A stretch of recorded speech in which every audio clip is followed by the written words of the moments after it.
It's necessary for us to understand at some deep level the nature of the world that we live in. And we do that with stories.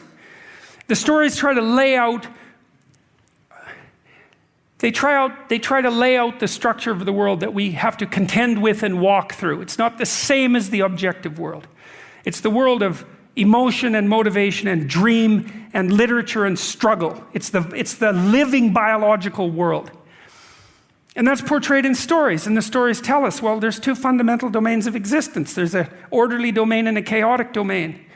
And then there's a process that mediates between those two. And that's reality. That's the yin and the yang, by the way. You know, the Taoists knew this. The world was made out of chaos and order. And it's masculine. It's feminine and masculine for them as well. It's the same metaphorical structure. And the place you're supposed to be is in the middle of those two things, right? That's where meaning is to be found. Well, how did we come to realize this to the degree that we have? Well, these domains manifested themselves in our imagination in personified form, masculine and feminine. Why? Well, because that's how we understood the world. We understood the world as a place of personalities that were masculine and feminine. We had to use some pre-existing cognitive structure to come to grips with the way that we represented the world. Well, that happened naturally in stories. And the masculine tended to represent order and the feminine tended to represent chaos. And I told you some stories about the same thing happens in Genesis, for example. God, who's masculine, right? God the Father, encounters chaos at the beginning of time. It's tohu vabohu. And that's a word that's related to the Mesopotamian word Tiamat. And it's associated with the same set of ideas, that some orderly structure encounters something chaotic and generates something new. And so that's right at the foundational, that idea is right at the foundation of our culture. And so that's the evidence for me that Egyptian story, the Mesopotamian story, the story in Genesis, the analysis of their symbolic structure is evidence that as well as the Taoist interpretation, which uses exactly the same mapping structure, that's the evidence, and that's not all the evidence that these symbolic categories exist. I don't believe that I'm just pulling them out of thin air. Maybe I am, it's very difficult to tell if you're projecting or discovering. But, well, I've laid out my case for discovery and not projection. How to wrap that up? Well, I've answered the question as well as I can. And what I haven't answered and what I need to answer still is why it is that you should care about that. Because, well, that's the take-home message, right? Now, I told you some reasons. I think you need to know the underlying architecture, the structure of the underlying narrative architecture of the world, because you need to know where you are. Are you in order? Are you in chaos? If you're in chaos, what do? You open your eyes, you wake up, you face what you don't want to confront, and that helps you overcome what put you in chaos and build new order. You need to know that. It's absolutely crucial. You ask yourself, like if you're in chaos, you ask yourself, it's a good prayer. What could I see that I'm unwilling to see that would guide me out of this hell? That's a good thing to ask, And you will see if you want to. That's the thing. You can see if you want to. You won't want to. But if you don't, you'll stay there. And that's not good. And so these are crucial things to know, because you will be in chaos. And you need to get out. And that's how you get out. Okay, and the stories that we've created, these stories over so many thousands of years in an attempt to formulate what guides us and to transmit the knowledge forward. It's something like that, to orient ourselves while we're alive, but also to provide that orientation for future generations. It's the collective work of the human imagination across millennia.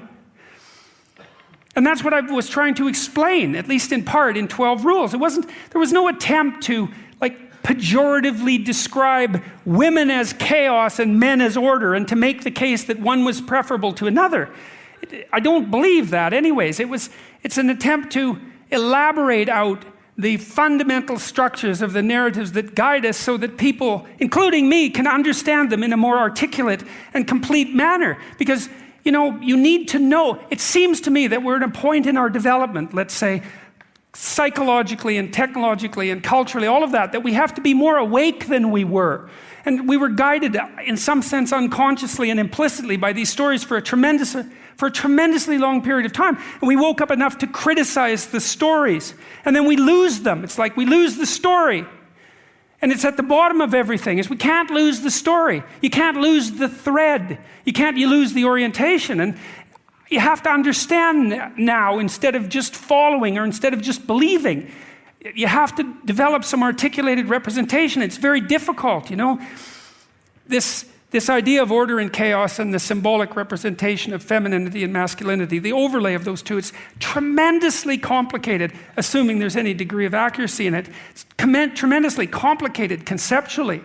But we no longer seem to be able to blindly follow the deep stories that have guided us for so long. We no longer believe in them. It's like, well, we can't believe in them anymore. We have to understand them. And so my claim, I suppose, is that what I was trying to do in 12 Rules for Life wasn't to classify men and women into chaos and order, but to say, look, there's a pattern here that we need to understand if we're going to orient ourselves properly in the world. And so then you might say, well, why bother orienting yourself properly in the world? It's like, well, because the alternative is grim.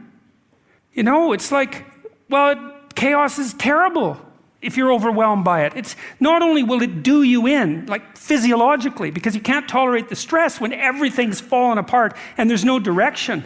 And maybe it's your own damn fault because you're blind and malevolent. Or maybe you've been done in by someone who's betrayed you. It's terrible. You want to suffer like that endlessly. That's not a good solution. And it's not just not good for you. It's like if you're in the underworld for too long, you get vicious. You start generating fantasies of destruction and revenge, and you'll do anything you can to pursue them. And so it's not good socially. You have to pull people out of the underworld in order for things to survive properly. And we're in a situation, I think, where the collapse of our belief systems have made us more chaotic and more nihilistic and more hopeless in many ways. And it's not good. It's better to understand the stories. And so, if to understand the stories, you have to contend with a way of thinking that grates against your ideological sensibilities, well, so be it. That's life. It's not like it's a straightforward. It's not like say it's something straightforward to sort out. The reason we told stories instead of laying this out in an articulated manner for tens of thousands of years is because it's so damn complicated that the best we could do was tell stories about it. That was it.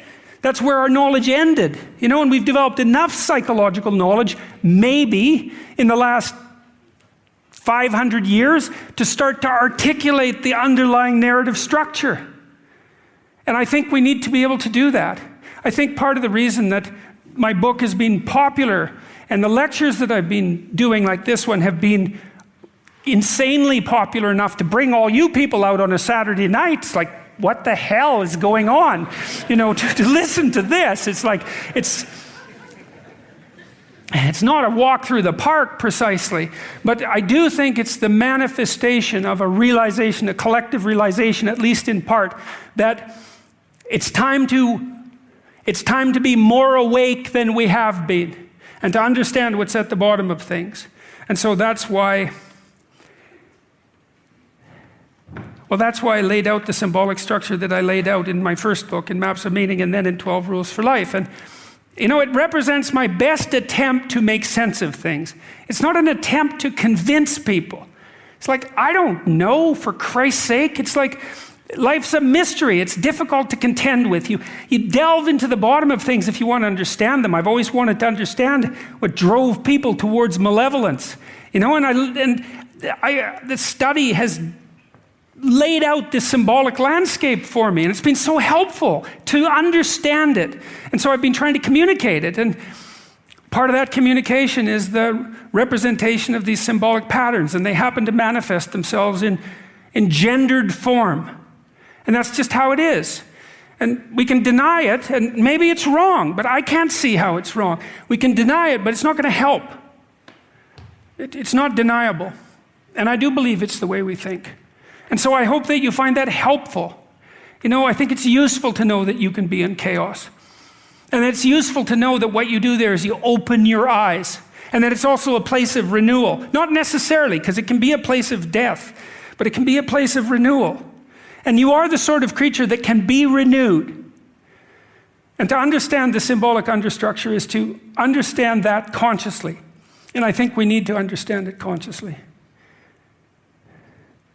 And so that's my best crack at the moment at explaining why chaos is feminine and masculine and order is masculine. Thank you very much.